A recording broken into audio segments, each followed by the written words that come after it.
Well, guys, Nassau Coliseum has officially closed its doors after Monday Night Raw. And boy, did they make it feel like it was just any other day.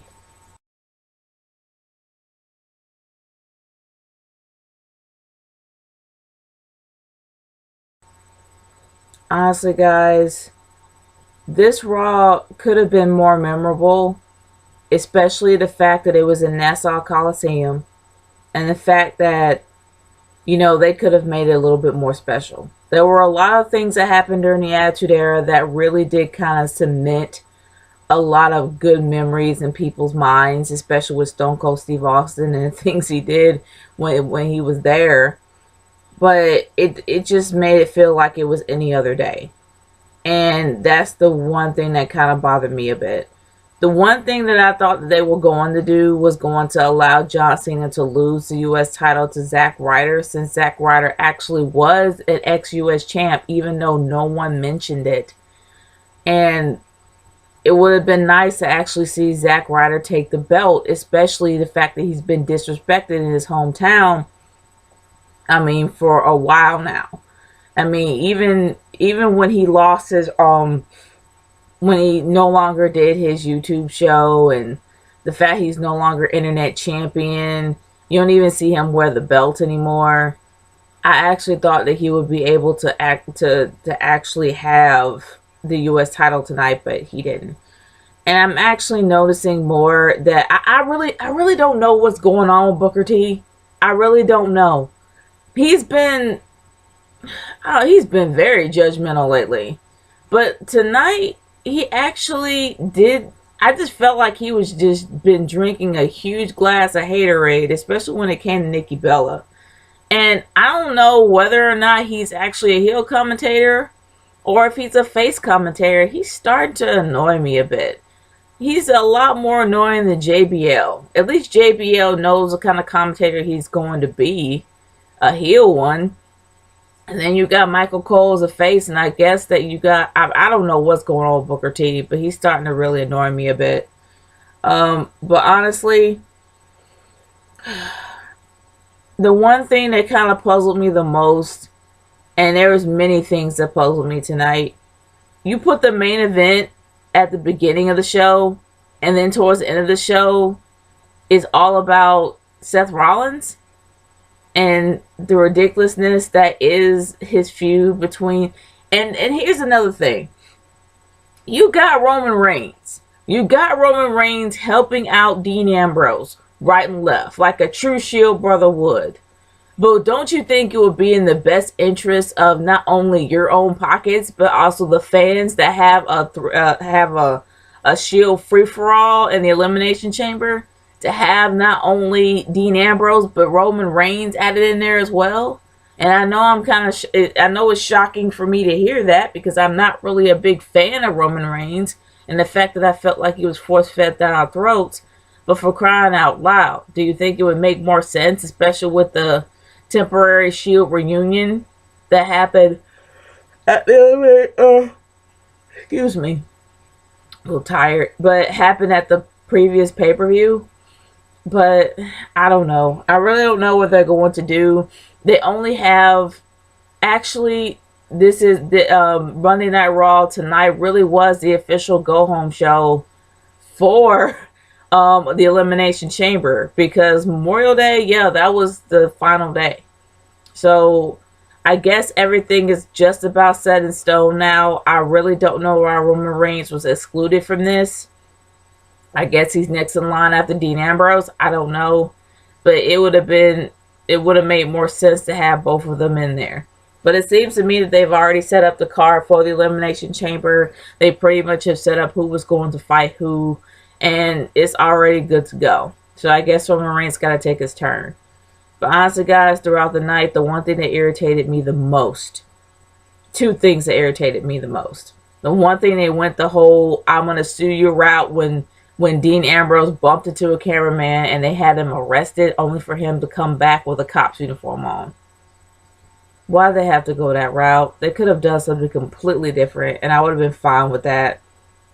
And then also, you had Entourage, the cast and crew well, the cast of Entourage come out and pretty much try to make a night of it. For those that can afford HBO, no one knows who Entourage is. And I know everybody has been waiting for an Entourage movie, for those who are fans of the series, for many, many years since Entourage. Well, I don't know how long it's been since Entourage has been off the air, but I know a lot of people have been waiting for this movie to happen.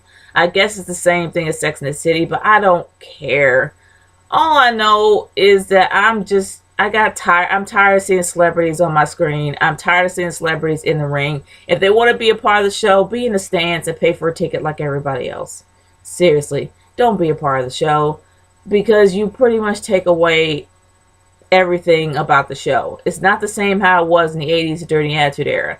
You got too many random people plugging their movies and just wanting to be seen. That's it. I'm so tired of these random celebrity guests coming out of nowhere. I just want it to end. I really, honestly do. The matches themselves were really quick. Some of them, I'm not even going to say that they were slow. Most of them were really quick. Not to mention, we saw absolutely no Bray Wyatt at all. I don't know what happened. For those that know what happened to Bray Wyatt, by all means, leave it in the comments.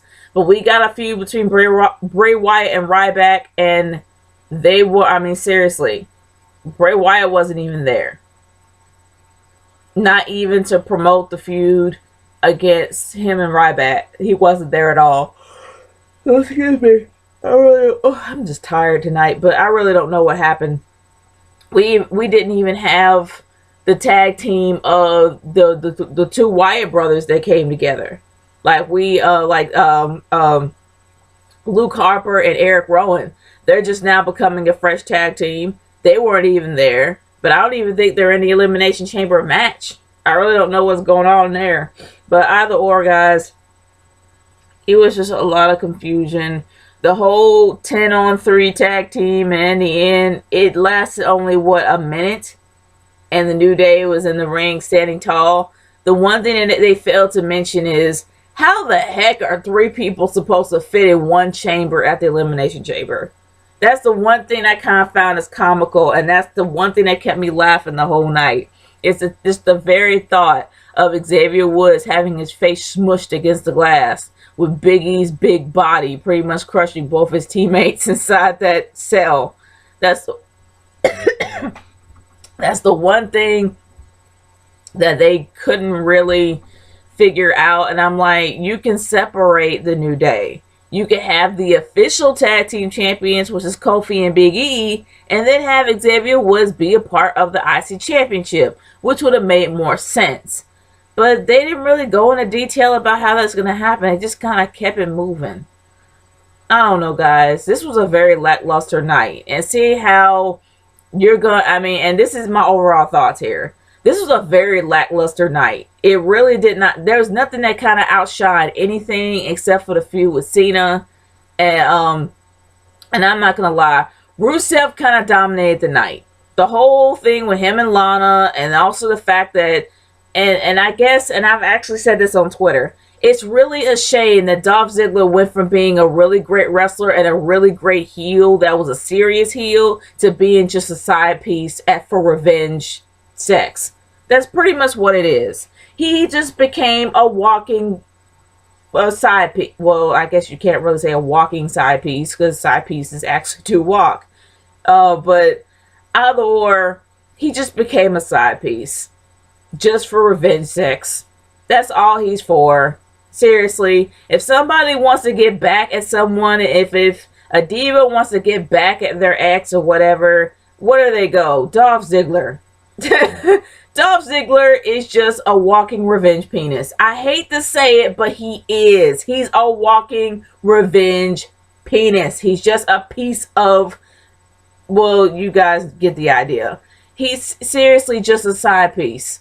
And it's a shame that he became a really serious wrestler to being just a side piece.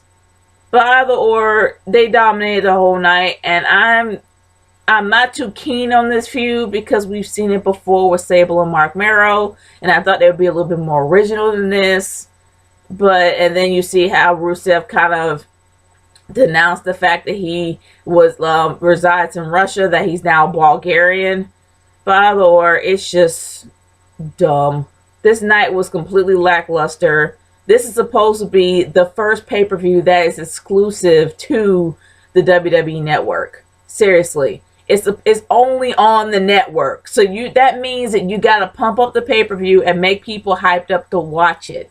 They didn't do it tonight. But guys, I want to hear your overall thoughts of this. Leave a comment in the comment section below and send me a video response on your overall thoughts of Raw. Because really there's no more to talk about. It was a boring, lackluster night. There was far too many strikes to count. And honestly, I really hope the Elimination Chamber will be a lot better than their actual main show. It's Snitch Girl 30 signing off. Peace out, y'all. Later.